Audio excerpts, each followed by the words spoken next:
Vamos lá, deixa eu pedir para você abrir a sua Bíblia comigo. No livro de Gênesis, capítulo 41, livro de Gênesis, capítulo 41. Eu estava na expectativa, queridos, de começar essa mensagem com vocês, de ministrar essa mensagem ao coração de vocês, queridos. Gênesis capítulo 41, e hoje nós começamos aí essa série de mensagens que tem como tema Efraim prosperando na terra do meu sofrimento. Pai, eu agradeço ao Senhor pela oportunidade de estarmos aqui mais esse dia, nesta noite, e podermos ouvir da Tua palavra. E eu sei, Pai, que se não for a ação do Teu Santo Espírito, vai ser somente mais uma palavra, uma ministração. Por isso eu peço ao Senhor que o Teu Espírito Santo esteja agindo no nosso meio, esteja capacitando a minha vida para transmitir aos meus irmãos, à Tua igreja, a todos aqueles que irão ouvir esta mensagem, esta série de mensagens. Pai, mas que os nossos corações também estejam preparados como uma boa terra para receber a semente preciosa da Tua palavra e gerar frutos, Pai, e frutificar como o Senhor deseja, como aquilo que o Senhor tem para nós, Pai, pois o que o Senhor tem para as nossas vidas é uma vida frutífera, uma vida plena e abundante. Em nome de Jesus, amém e amém. Amém, queridos? Glória a Deus. Gênesis, capítulo 41, versículo 52. Diz assim: ao segundo filho chamou Efraim, dizendo: Deus me fez prosperar na terra onde tenho sofrido. Você pode repetir isso comigo? Efraim, Deus me fez prosperar na terra do meu sofrimento. Amém, queridos? Esse é o tema da palavra, Efraim prosperando na terra do meu sofrimento. Eu quero começar aqui fazendo uma pergunta para o seu coração. Você acredita que é possível a gente prosperar, termos uma vida próspera, prosperarmos, frutificarmos, mesmo em tempos de sofrimento? Você acredita nisso, querido? Que é possível prosperar no meio do sofrimento? Aqui para eu entrar propriamente na mensagem, eu preciso, como eu li só esse versículo, o versículo aí 52, deixa eu falar com você um pouquinho da história, queridos, para você entender um pouquinho melhor a mensagem, falar um pouquinho. Essa aqui ela é a história da família de Jacó, que se tornou Israel. E aqui propriamente nesse versículo, quem está falando aqui é o filho José, um dos filhos de Jacó, o Israel, José, que teve um filho no Egito, teve 2 filhos no Egito, e ao segundo filho ele deu o nome de Efraim, por causa disso, dizendo: Deus me fez prosperar na terra do meu sofrimento. Mas essa história, quando a gente vai ver aqui na palavra, ela começa desde o capítulo 37, queridos. Vai falar no capítulo 37, quando José era um jovem de 17 anos de idade. Diz que José era o filho que havia nascido na velhice do seu pai e que era o filho preferido do seu pai. E por ser o filho preferido do seu pai, diz que ele era odiado pelos seus irmãos. Seus irmãos tinham ciúmes e tinham ódio dele porque o pai dava preferência a José. O pai fez até uma túnica longa, uma túnica bonita para José. Enfim, ele era o filho preferido, o filho queridinho do papai. E por causa disso, os seus irmãos tinham ódio dele. O texto diz, queridos, vai ser lá no capítulo 37 mesmo, depois vocês leem em casa, do 37 até o 50, vai estar toda a história que nós vamos trabalhar essa série. O texto diz que, certa feita, José, ele teve um sonho, e ele sonhou que ele estava junto com os irmãos amarrando uns feixes de trigo, e de repente os feixes de trigo se levantaram, né? E todos os feixes de trigo dos seus irmãos se dobraram diante do feixe de trigo dele. E ele foi e contou essa história para os seus irmãos. E os seus irmãos entenderam até o significado. Diz que seus irmãos passaram a odiá-lo ainda mais. E disseram para ele: que é isso que você está dizendo? Você está querendo dizer que você vai governar sobre nós? É isso que você quer dizer? Que você vai governar sobre a gente? Diz que depois, um pouco mais para frente, José teve um outro sonho, que é o que nós vimos até aqui nessa chamada, diz que o sol, a lua e 11 estrelas se curvavam diante dele também. E ele também foi lá e contou esse sonho ao pai e aos irmãos. E os irmãos ficaram com muito ódio de José, não gostavam de José, por ele ser preferido e por ele ter contado o sonho, né? Os irmãos passaram a odiá-lo ainda mais. Em determinada feita, queridos, diz que eles pastoreavam, os irmãos de José pastoreavam os rebanhos do pai, de Jacó. Diz que em determinada feita os irmãos de José estavam pastoreando o rebanho, e o seu pai Jacó falou para José, vai lá ver onde os seus irmãos estão, para ver se eles estão bem, se eles estão bem, se o rebanho está bem, vai lá ver onde eles estão, né? Uma outra coisa também, porque os irmãos odiavam José, porque diz que José contava ao pai a má fama deles. Se contava a má fama é porque tinha alguma coisa que não estava muito legal, né? Então José caguetava eles. José contava ao pai a má fama deles, então eles ficavam com mais raiva ainda. E aí, em determinado momento, eles estavam em um lugar, eu acho que, se eu não me engano, perto de Siquém, pastoreando os rebanhos do pai, e o pai fala para ele ir lá para ver onde estavam os irmãos, estava tudo bem com o rebanho, com os irmãos, né? E quando José está chegando, que os irmãos veem José, queridos, que os irmãos acabam vendo José chegando, diz que os irmãos de longe, avistando José, falam lá vem o sonhador, lá vem aquele sonhador, né? O bonitão, queridinho do papai, né? Lá vem ele. Aí diz que fala assim, vão matar esse camarada, vão matar ele e jogar num desses poços, então vamos ver o que vai ser desses sonhos dele, né? E aí diz que eles pegaram José, queridos, pegaram José e jogaram num dos poços. O irmão mais velho, Rubem, tentou impedir, falou, não vamos fazer isso não, meus irmãos. O que a gente vai ganhar se a gente derramar o sangue dele? Vamos fazer o seguinte, vamos jogar ele num desses poços aí. E aí pegaram, tiraram a túnica de José e jogaram ele num dos poços, mas não mataram José. Depois diz que, eu acho que eles estavam sentados ali, diz que estava passando por ali uma caravana de ismaelitas. E aí eles falaram, o que a gente vai ganhar se a gente matar nosso irmão, né, derramar o sangue dele? Não vamos ganhar nada, vamos fazer o seguinte, vão tirar ele do poço e vão vender ele como escravo para essa caravana de ismaelitas. E foi o que eles fizeram, tiraram José do poço e venderam José como escravo à caravana de ismaelitas. E José foi levado como escravo para o Egito, queridos. Chegando lá no Egito, diz que venderam José como escravo para um camarada chamado Potifar, que era capitão da guarda do rei do Egito, do faraó. Venderam José para Potifar. E José começou a servir ali na casa de Potifar, queridos. E ali começa uma história tão tremenda também, diz que José começou a servir ali como escravo, e diz que por causa de José, nós vamos ver alguns trechos, eu estou relatando aqui para a gente ganhar tempo, diz que por causa de José, Deus prosperou toda a casa do egípcio. No campo, na sua casa, tudo aquilo que fazia prosperava por causa de José. E por causa disso, diz que Potifar viu que tudo prosperava por causa de José, colocou José a cargo de tudo na casa dele. José começou a comandar a casa de Potifar. Tudo estava a cargo de José, né? Então, aparentemente, as coisas tinham dado até uma melhorada, né?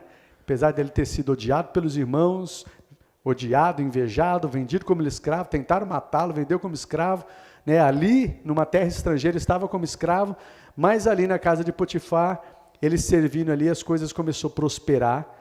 O seu senhor começou a prosperar por causa de José, porque Deus era com José. Mas aí, quando parecia que estava um pouquinho melhor, querido, sabe o que aconteceu? Não sei se vocês conhecem a história. A mulher de Potifar, diz que a mulher de Potifar, diz que José era um jovem bonito, um jovem atraente, a Bíblia relata isso, diz que ele era bonito, atraente, e a mulher do seu senhor, a mulher do Potifar, começou a cobiçar José. E sempre quando eu conto essa história, essa palavra, eu lembro da pregação do Cláudio Duarte. Cláudio Duarte chama o Potifar de Boitifar. O Boitifar. E diz que aí a mulher do Potifar, queridos, começou a cobiçar José e começou a convidar ele para se deitar com ela.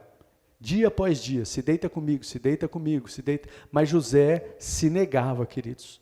Se negava a se deitar com ela e diz que evitava ficar perto dela. Mas diz que uma certa feita José entrou na casa para os seus afazeres e os empregados não estavam. Então ela aproveitou a oportunidade, agarrou ele novamente, convidou, se deita comigo, né? Mas ele não cedeu, e aí ele saiu correndo, mas ela agarrou a túnica e ficou com a túnica na mão. E aí diz que ela chamou os empregados, né, e falou, aí ó, esse hebreu veio trazido aqui para nos humilhar, ele tentou abusar de mim, né? E ela mentiu.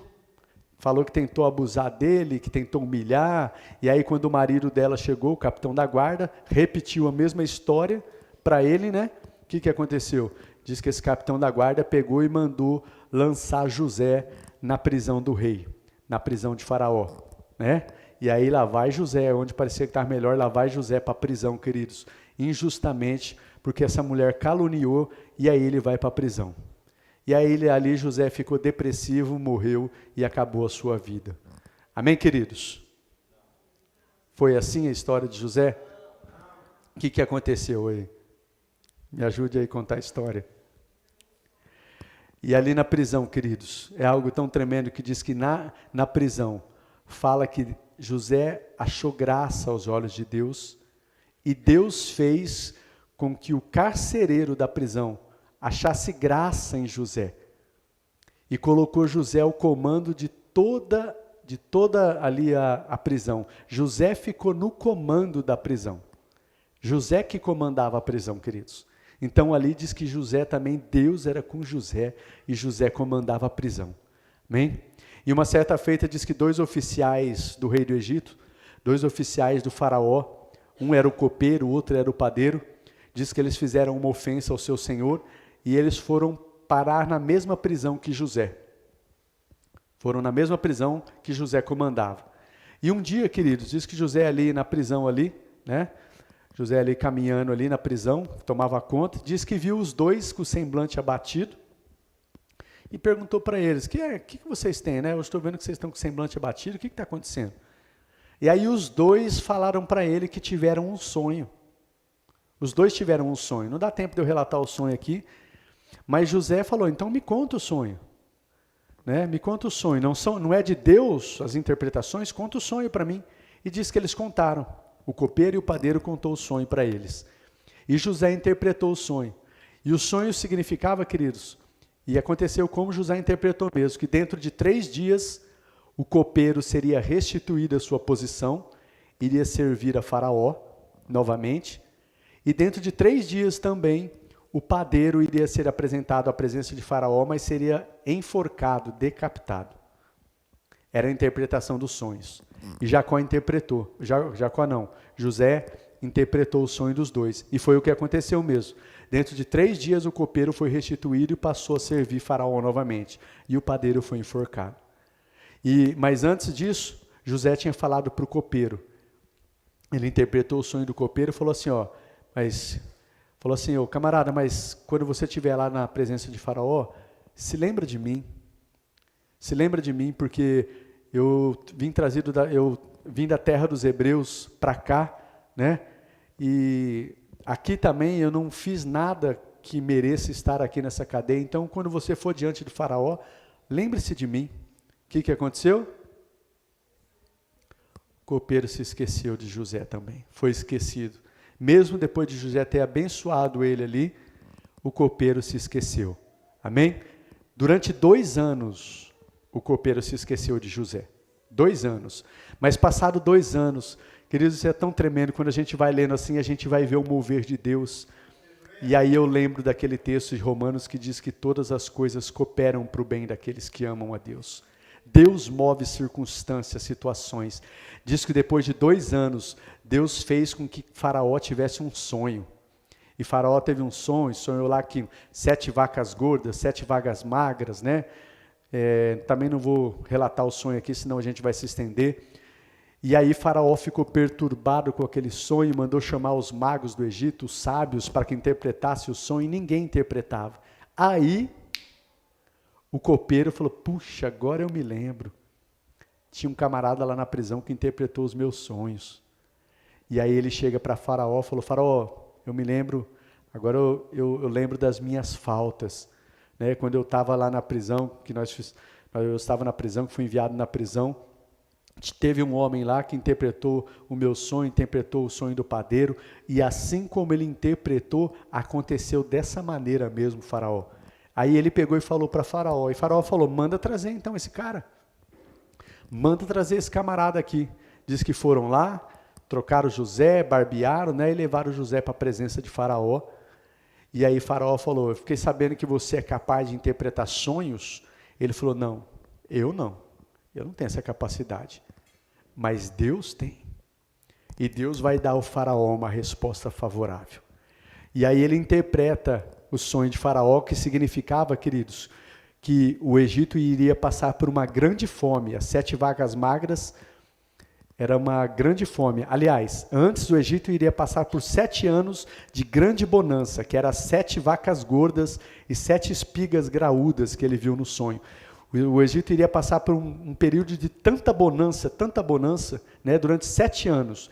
Mas depois dos 7 anos, viria um período de muita fome.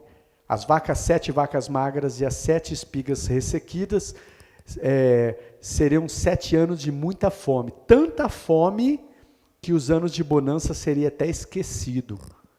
E era esse o significado do sonho. E ele deu o significado para Faraó. E ele ainda falou, Faraó, o sonho veio 2 vezes porque já está decretado. Deus já decretou. Vai acontecer assim.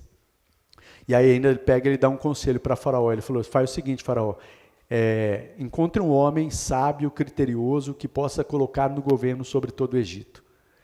E aí é onde Faraó fala, onde é que nós vamos encontrar um homem tão sábio e criterioso como você? Sobre o qual está o Espírito Divino. E ali, queridos, diz que coloca o seu anel no dedo de José, ali a sorte de José é mudada e coloca José sobre o governo de toda a terra do Egito. Diz que depois de Faraó, ninguém ergueu o pé, nem a mão no Egito, se não fosse pela palavra de José. Ali José foi colocado sobre governador do Egito. Amém, queridos? Então eu precisei fazer todo esse pano de fundo para você aqui, para você entender melhor o que o pastor quer compartilhar nessa pregação aqui. E aqui eu já faço uma outra pergunta para você, querido. Você diria que José, filho de Jacó aí, que se tornou governador do Egito, mas você viu todo o relato que eu fiz aqui para você, né, do que José passou desde quando estava na casa do seu pai. Você diria que José foi um homem próspero? Você me diria que sim ou não? Foi? Odiado pelos irmãos, invejado pelos irmãos, tentaram matá-lo, depois venderam como escravo, depois estava como escravo, foi caluniado, foi lançado na prisão, depois de lançado na prisão, alguém ia ajudar, foi esquecido na prisão, né? Aí é que se tornou governador do Egito. Você diria que ele foi próspero? Amém. E quando é que começou a prosperar a vida de José? Quando é que José começou a prosperar? Quando, queridos? Em que momento José começou a prosperar? Você pode me dizer? Depois que estava na cadeia? Quando foi vendido? Mas em que momento?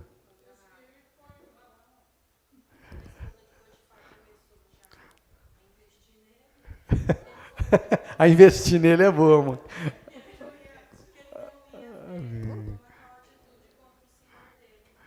Mas vamos lá, queridos, vamos lá, senão o pastor vai fazer do culto, vai fazer uma célula aqui, né? Bora lá. Queridos, eu acredito que tem muitas pessoas, eu quero que você preste atenção nisso, que não desfrutam de uma vida próspera. A gente está falando de prosperidade, frutificação. Lembra do nome de Efraim, próspero, frutífero. Tem muita gente que não desfruta de uma vida próspera e frutífera, feliz, porque não entende o que realmente é verdadeira prosperidade. Mas através dessa história, queridos, o filho de Jacó, José, que se tornou governador do Egito, a gente dá para aprender alguns segredos para que a gente possa desfrutar de uma vida próspera. Eu quero começar dizendo aqui sobre o significado do nome Efraim, que foi o segundo filho de José. Efraim, o nome Efraim significa frutífero, fértil ou aquele que multiplica. Esse é o nome do significado. O texto da Torá, queridos, argumenta que o nome Efraim, que também tem o significado de dupla fertilidade, se referia à capacidade de José produzir filhos, especialmente enquanto ele esteve no Egito, ou seja, na terra do seu sofrimento. Novamente, o texto da Torá diz que se referia, o nome Efraim se referia à capacidade de José produzir filhos, especialmente quando ele esteve no Egito, na terra do seu sofrimento.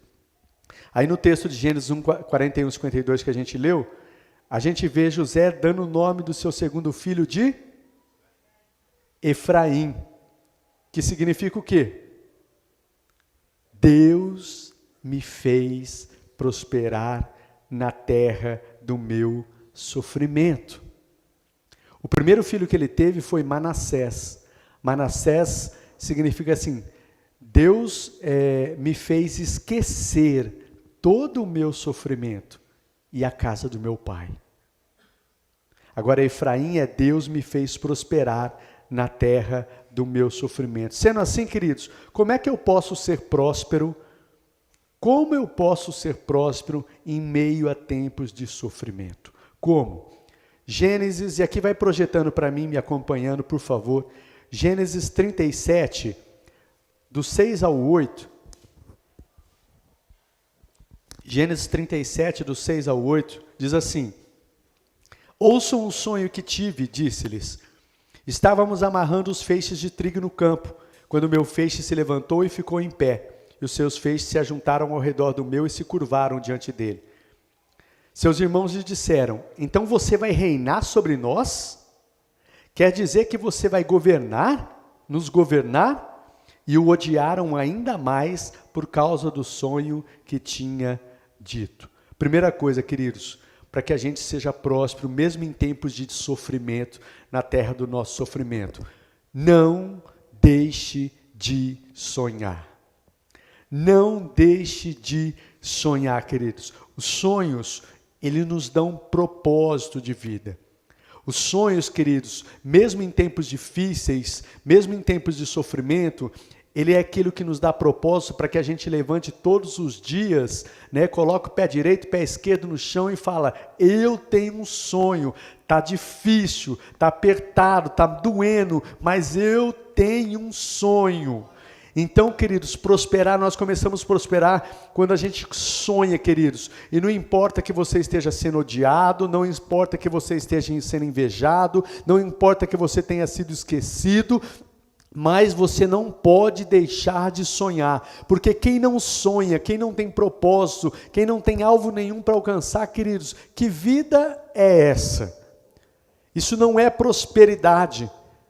Então, para começar a prosperar, queridos, não deixe de sonhar. Como eu disse, os sonhos dão propósito para a gente continuar lutando, crendo, queridos, que um dia, por mais que esteja difícil hoje, mas um dia ele vai acontecer.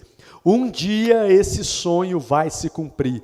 E uma pessoa próspera de verdade, queridos, pode estar difícil agora, está na terra do sofrimento, mas um dia os sonhos que Deus colocou no meu coração vai acontecer. Amém, queridos?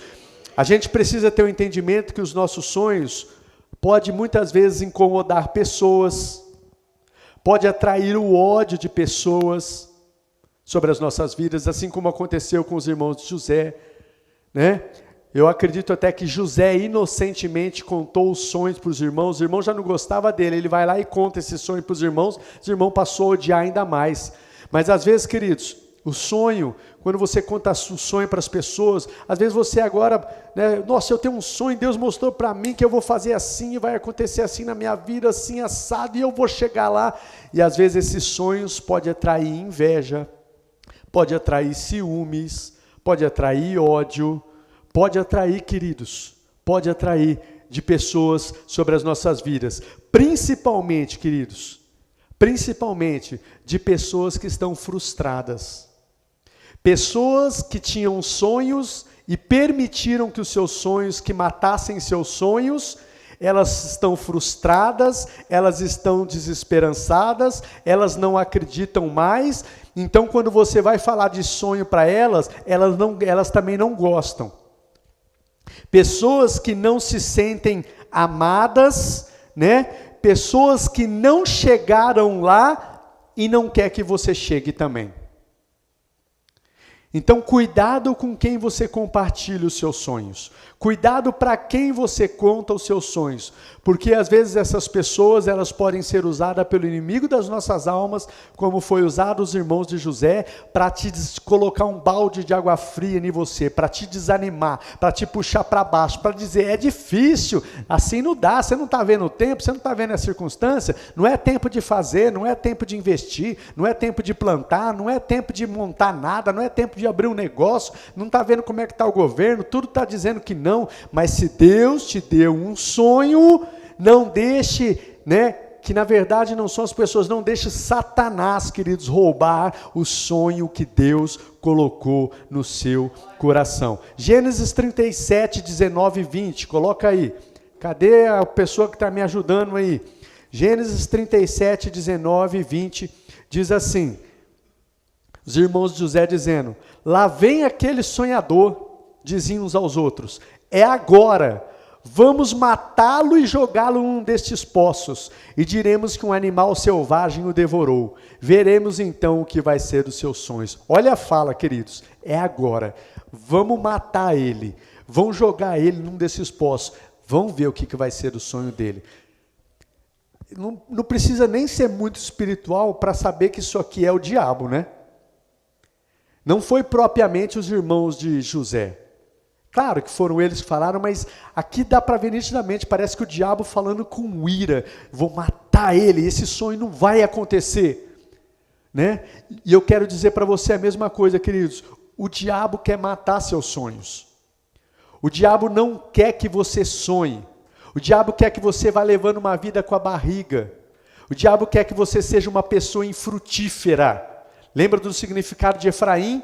Frutífero, fértil, dupla fertilidade, e o diabo quer que você seja uma pessoa infrutífera, sabe por quê? Uma pessoa infrutífera não glorifica a Deus.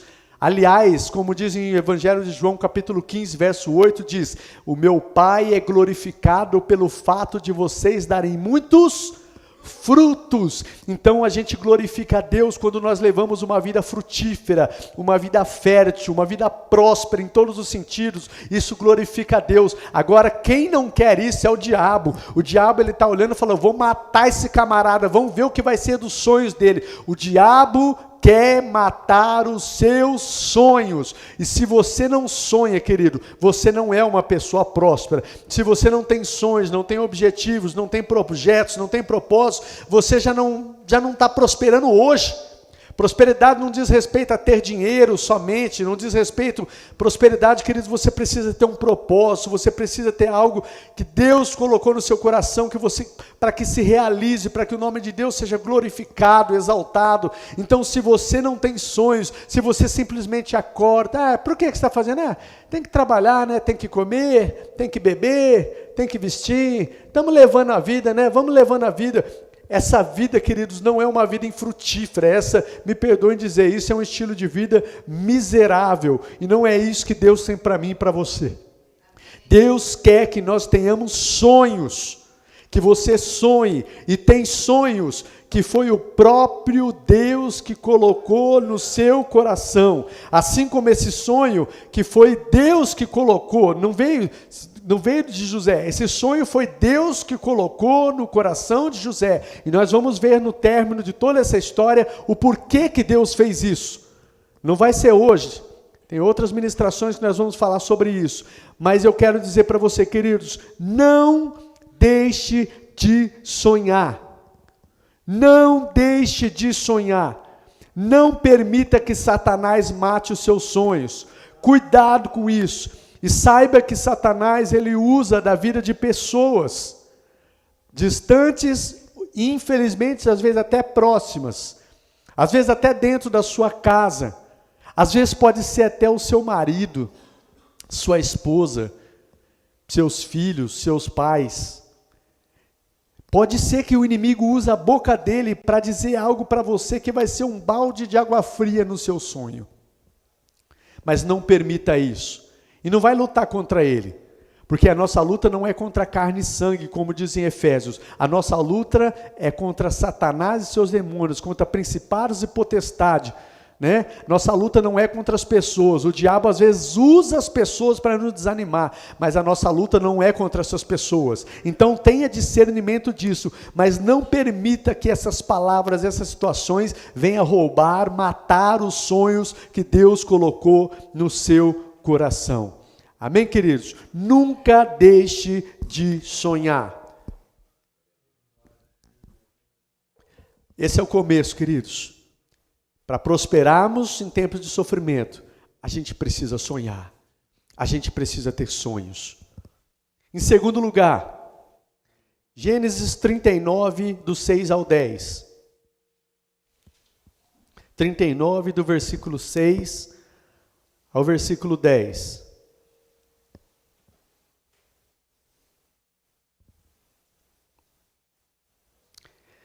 Assim deixou ele aos cuidados de José tudo o que tinha, e não se preocupava com coisa alguma, exceto com sua própria comida. Está falando de Potifar, o capitão da guarda.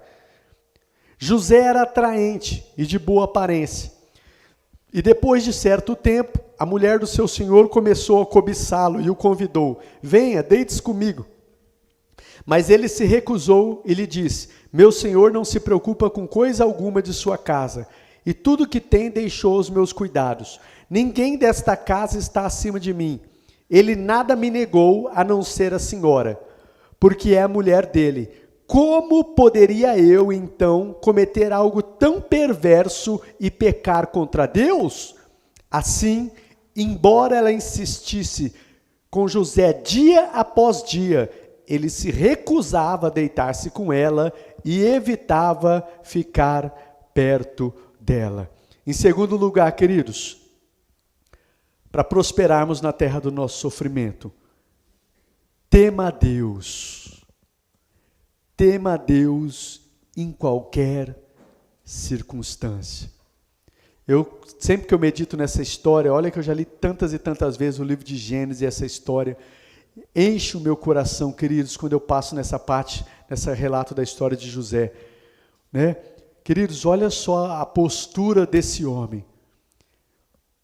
Esse homem, ele, desde quando estava na casa do pai, os irmãos odiavam, rejeitavam, tinham ciúmes, tentaram matá-lo, depois foi vendido como escravo, depois chegou ali servindo como escravo, depois, quando parecia que estava melhor, foi caluniado, foi lançado na prisão, depois de lançado na prisão, foi esquecido, apesar do bem que ele fez. Olha tudo que ele passou. Mas apesar disso tudo, queridos, eu vejo uma fala de José dizendo assim: como poderia eu cometer algo tão perverso e pecar contra Deus? O que eu quero dizer para você, queridos, dentro disso, mesmo quando as coisas não estiverem indo bem, mesmo quando parecer que Deus se esqueceu, parece que Deus se esqueceu de mim, parece que Deus não está se importando, olha tudo que eu estou passando, né? Mesmo, querido, se você foi injustiçado como José foi injustiçado, mesmo se você foi odiado, mesmo se estão com ciúmes de você, mesmo se estão com inveja, mesmo se você foi vendido como escravo, mesmo se você estiver na casa de Potifar como escravo, mesmo se você foi caluniado pela mulher, mesmo se você foi esquecido na cadeia, independente de onde você esteja, independente do que esteja acontecendo, mesmo que pareça que Deus não está falando, que pareça que Deus não está atendendo às suas orações, que pareça que realmente Ele se esqueceu de você, eu quero dizer para você, querido, continue temendo a Deus, continue sendo uma pessoa temente a Deus, porque Deus está olhando para isso. Você está passando por um tempo de deserto, mas quer prosperar, queridos, tema a Deus, tema a Deus, tema a Deus, não importa o que aconteça, tema a Deus, não negocie com o diabo, não troque a sua bênção por um prato de lentilhas, tema a Deus. Está difícil, teme a Deus. Está com dinheiro? Glória a Deus. Está sem dinheiro? Teme a Deus. Está com saúde? Teme a Deus. Está sem saúde? Continue temendo a Deus. Está empregado? Tema a Deus. Está sem emprego? Continue temendo a Deus. Está difícil as circunstâncias? Tema a Deus. Em qualquer circunstância, queridos, tema a Deus, não negocie com o diabo, não negocie os seus valores, não negocie os seus princípios, não negocie, não troque o que Deus tem por você, por prazeres passageiros, momentâneos, não negocie.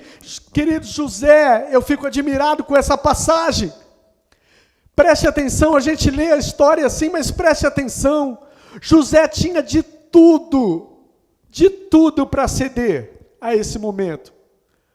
José está aqui, queridos, como escravo, numa terra estrangeira, distante dos seus parentes, foi odiado pelos irmãos, foi vendido, estava ali. José poderia dizer, olha só para a minha vida, Deus se esqueceu de mim, estou distante da minha família me odiava, fui vendido como escravo, agora estou aqui, olha só para a minha vida, eu não mereço isso, por que Deus está permitindo? E aí chega esse momento, essa mulher que tenta José, e com certeza devia ser uma mulher bonita para tentar José, e ele era jovem, diz que tinha 17 anos, era um jovem, e uma mulher tentando a ele não poderia dizer assim, quer saber?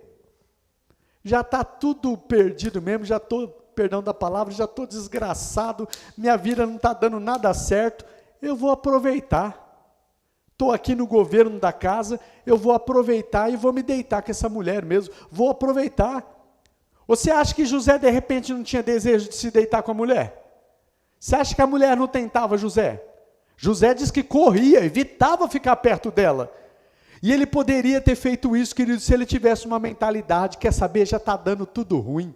Já está dando tudo errado, já está dando tudo ruim mesmo, eu vou aproveitar esse momento e desfrutar, mas mesmo com toda a situação, eu vejo José dizendo assim, como poderia eu cometer algo tão perverso e pecar contra o meu Deus? Então aqui eu falo para você, querido, quer prosperar em tempos de sofrimento? Teme a Deus. Teme a Deus, tema a Deus. Em terceiro e último lugar, queridos, Gênesis 39, do verso 20 ao verso 23. Primeiro, do verso 1 ao verso 6, primeiro, verso 1 ao verso 6.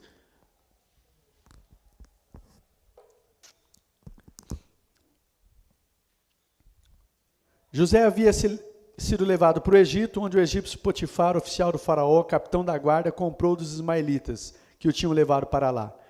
O Senhor estava com José, diga assim comigo, o Senhor estava com José. É tremendo aqui, né, queridos? Cara odiado, vendido como escravo, chega ali como escravo, mas o texto diz, o Senhor estava com José. De modo que esse prosperou e passou a morar na casa do seu senhor egípcio. Quando este percebeu que o Senhor estava com ele e que o fazia prosperar em tudo o que realizava, agradou-se de José e tornou-se administrador de todos os seus bens. Potifar deixou ao seu cuidado a sua casa e lhe confiou tudo o que possuía. Desde o que deixou cuidando da sua casa, de todos os seus bens, o Senhor abençoou a casa do egípcio por causa de José. A bênção do Senhor estava sobre tudo o que Potifar possuía, tanto em casa como no campo. Assim, deixou ele aos cuidados de José tudo o que tinha, e não se preocupava com coisa alguma, exceto com sua própria comida. Versículo 20 e o versículo 23. Versículo 20 e o verso 23, do 39. Diz assim, mandou buscar José e lançou na prisão, em que eram postos os prisioneiros do rei. Depois que ele foi caluniado, mandou buscar José e lançou ele na prisão. José ficou na prisão. Versículo 21, o que está escrito? Lê para mim aí, no começo do versículo 21. Como é que o Senhor estava com José, gente? Ele foi para a prisão. Ele foi para a prisão. Mais sofrimento, ele foi para a prisão. Mas o versículo 21 diz: o Senhor estava com José. E ele tratou com bondade, concedendo-lhe a simpatia do carcereiro. Por isso o carcereiro encarregou José de todos os que estavam na prisão, e ele se tornou responsável por tudo o que lá sucedia. O carcereiro não se preocupava com nada do que estava a cargo de José, porque o Senhor estava com José. Porque o Senhor estava com José. E lhe concedia, na prisão, o Senhor estava com José.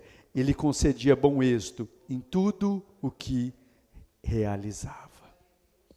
Em terceiro e último lugar, queridos, como é que eu posso prosperar na terra do meu sofrimento? Seja frutífero aonde você estiver.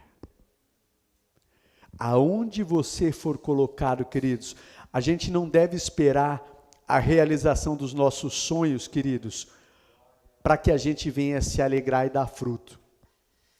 Às vezes você fala, eu tenho um sonho, Deus me deu um sonho, eu creio, e é de Deus, eu vou chegar lá e vai acontecer, e eu vou chegar lá. Mas não espere acontecer, não espere você chegar lá para aí você dar fruto. Para aí você se alegrar. Não é assim que funciona uma vida próxima, uma vida frutífera. O que nós aprendemos com José, queridos? Não devemos esperar a realização dos sonhos para nos alegrarmos e darmos frutos, mas devemos dar frutos e nos alegrar aonde quer que nós estejamos. Está na casa do pai, odiado pelos irmãos, frutifique aí, dê fruto aí. Foi vendido como escravo, frutifique aí. Está na casa de Potifar, servindo como escravo.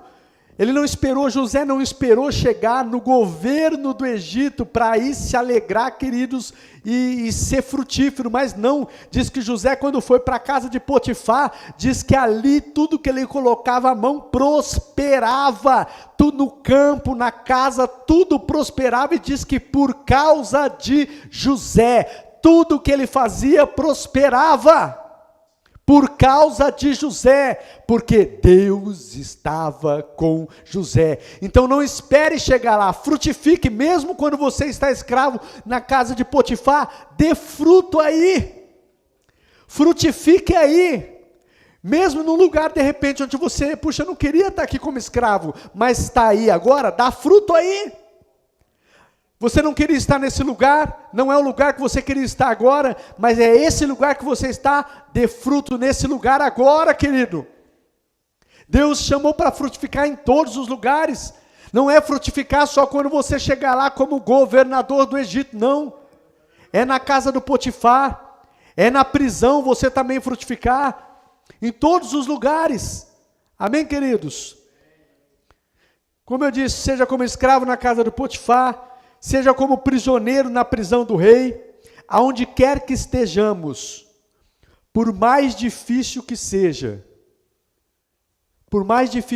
queridos, e preste atenção, é possível? É.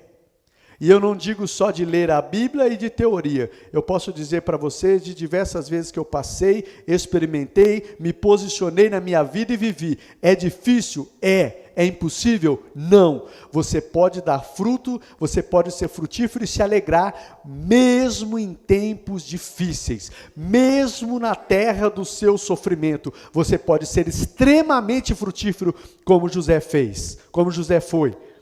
Aonde quer que estejamos, por mais difícil que seja, a gente precisa refletir a glória de Deus, para que os outros vejam que Deus é conosco, queridos, e glorifiquem ao nosso Pai que está nos céus. E é isso que Deus quer. Às vezes você está num lugar, às vezes a gente está tão preocupado com o problema, você está tão focado com o problema, que às vezes você está se esquecendo, perdendo a oportunidade de glorificar a Deus nesse lugar. De resplandecer a glória de Deus, de ser luz. Onde quer que você esteja, e é no momento de dor, é no momento de dificuldade, queridos, A gente precisa refletir a Cristo, a gente precisa ser luz, a gente precisa ser sal. Quando a gente olha para a história de José, José estava na terra do seu sofrimento, no Egito. Ele estava lá como escravo na casa de Potifar, mas lá Potifar viu e falou, nossa, tudo que esse camarada põe a mão dá certo. Eu vou colocar ele a cargo de toda a minha casa. Quem viu, queridos? Quem viu? Potifar viu. Todo mundo ali viu que aquele homem era diferente. Todo mundo viu. Na onde? Quando ele estava como governador do Egito? Não, como escravo. Como escravo, Potifar e todos ali viram que tinha algo diferente na vida de José. Eles viram a glória de Deus na vida de José. Na cadeia, o carcereiro viu. O carcereiro achou, diz que José achou graça aos olhos do carcereiro. Então, viu também, José fez a diferença ali. Os prisioneiros do rei viram, todo mundo viu, queridos. Aonde quer que Deus nos coloque, nós precisamos refletir a glória de Deus. Não seja enganado esperando que as coisas melhorem, que esteja tudo bem, para que aí você venha refletir, aí você venha falar de Jesus, aí você vai glorificar, aí eu vou testemunhar. Não, você precisa testemunhar agora, na terra do seu sofrimento, agora que está doendo, agora que está difícil, você ser luz e as pessoas verem a diferença na sua vida agora, aí no seu trabalho, no meio da sua família, sendo caluniado, sendo injustiçado, sendo maltratado, sendo desprezado, não sendo reconhecido, ou sendo tido como um Zé Ninguém. É agora que você precisa refletir, frutificar e mostrar, e as pessoas precisam ver isso. Abra um texto comigo, Mateus 5,16.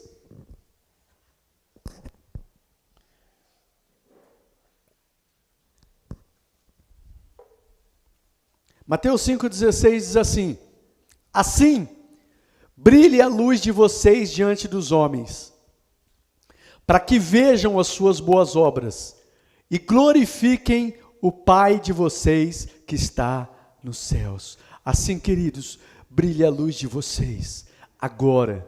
Está doendo tanto, pastor, mas é agora. Deixa a luz de Cristo brilhar na sua vida.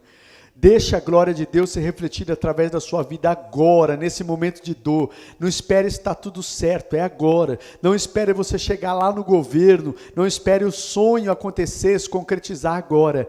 Brilhe a luz de vocês diante dos homens, para que vejam as suas boas obras e glorifiquem ao Pai de vocês que está nos céus. Amém? Para encerrar, eu quero dizer para vocês, amados,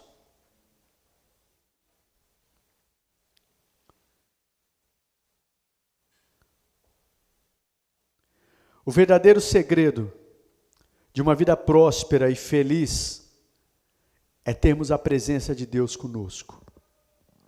O seu favor, a sua graça com as nossas vidas, independente do lugar que a gente se encontra. A gente vê nos textos aí de Gênesis 37, 39, aquela parte que eu enfatizei e pedi para vocês repetirem. E Deus estava com José. E José foi para a cadeia, mas Deus estava com José. Odiado pelos irmãos, mas Deus estava com José. Foi caluniado, mas Deus estava com José. Na prisão do rei, Deus estava com José. Ajudou o copeiro, mas foi esquecido durante 2 anos, mas Deus estava com José. O grande segredo, queridos, de nós termos uma vida próspera, de prosperarmos no meio do sofrimento, é a presença de Deus nas nossas vidas. Isso nada e ninguém pode nos roubar. Amém? Nada e ninguém pode nos roubar. É possível prosperar, queridos, mesmo na terra do nosso sofrimento. Não significa que nós vamos ficar o tempo inteiro nesse sofrimento. Vai cessar, queridos. Vai cessar. Vai passar a prova. Mas a grande questão é, de que maneira você está passando pela prova? Como é que nós estamos passando por ela? Nós vamos ser aprovados? Vamos sair dessa prova aprovados por Deus? De que maneira estamos passando? De que maneira nós vamos sair dessa prova? Porque vai passar, querido. Vai chegar o tempo em que nós vamos, como José, que chegou o tempo do sonho realizado. O sonho que Deus colocou no coração dele, aconteceu. Mas o que eu quero dizer para você, que nós precisamos prosperar e frutificar, é antes, é na terra do nosso sofrimento, é em tempos difíceis. Aí nós precisamos fazer com que nossa luz brilhe e as pessoas olharem para nós e ver algo diferente, ver a luz de Cristo e querer se aproximar e falar, ó, Deus está com esse cara, Deus está com essa moça, Deus está com ele, meu Deus, tudo que ele faz assim, olha o que acontece, olha como faz, Deus está com essa pessoa, Deus está com ele, Deus é com ele. E não significa que está com você, que você está cheio de dinheiro, tudo dando certo. Não, queridos, as pessoas vão ver a diferença. Eu já testemunhei aqui diversas vezes sobre a minha mãe em Cristo. Eu digo minha mãe porque foi uma menina que me ganhou para Cristo, que uma das coisas que me chamou nela foi que eu vi o testemunho dela, tantas lutas que ela passava, mas eu vi aquela menina feliz, falando de Cristo, falando de Jesus, né? Mesmo com todas as lutas que ela passava. Amém, queridos? Mas a segunda parte vai ficar para a semana que vem, tá bom? E eu quero que você esteja aqui. Semana que vem nós vamos para a segunda parte dessa mensagem, que é algo tremendo que Deus tem para o seu coração, mas eu quero que você guarde isso hoje. Tome isso no seu coração, em nome de Jesus. Amém? Nós vamos agora, queridos, eu quero primeiro, deixa eu orar com você, nós vamos fazer uma homenagem ao Dia dos Pais. Então deixa eu orar com você, feche seus olhos por um instante. Pai, eu quero agradecer ao Senhor por esta palavra e pedir que ela continue a ser ministrada ao coração dos meus irmãos, Pai, em nome de Jesus. O Senhor continue a abençoar, a ministrar, ela continue a falar conosco e mude o que há para ser mudado nas nossas vidas. Em nome de Jesus, amém e amém.